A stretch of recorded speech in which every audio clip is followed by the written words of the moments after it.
To get retweets, basically you have to find a way to attract some attention to yourself. So there's a few ways. You could hold a contest, you could take a poll, or you could offer a discount.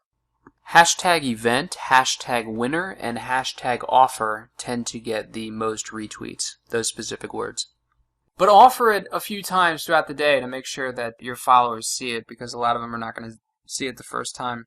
Whatever you do though, just pay attention to which ideas creates the largest number of retweets and then focus on those types of posts, if you will. You might also do a list, specifically top 10 lists.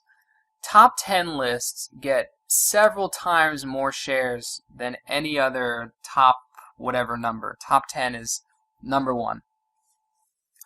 Just remember though that Twitter is sort of a special kind of social media, and you need to attract people in less space, so you have to focus on the headlines even more.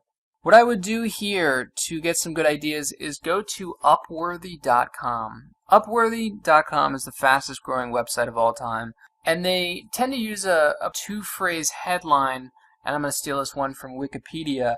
But for example, somebody gave some kids some scissors. Here's what happened next.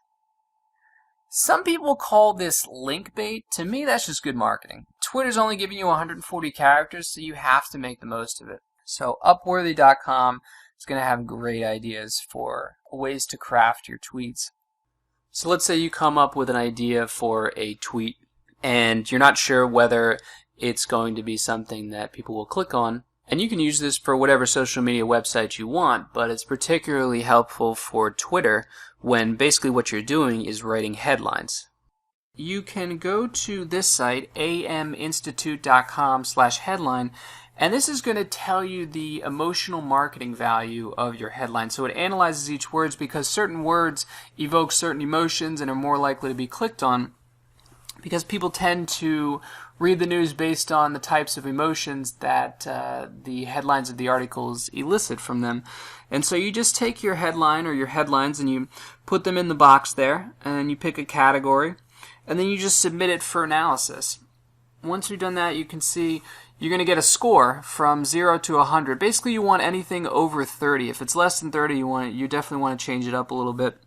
And it's going to give you a little description of what the words in your headline tend to mean as far as the emotions that they get from people. aminstitute.com/headline from the Advanced Marketing Institute.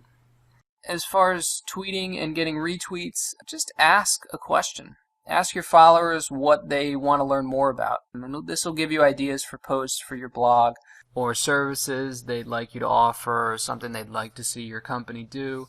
You can even ask them if they have any questions so that you can get some good ideas for posts or content or products, services.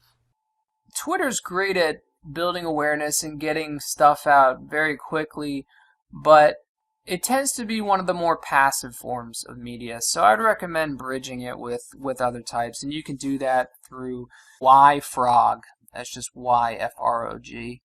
Those are popular photo sharing services, and then there's Audioboo, which is good for audio files, and of course YouTube.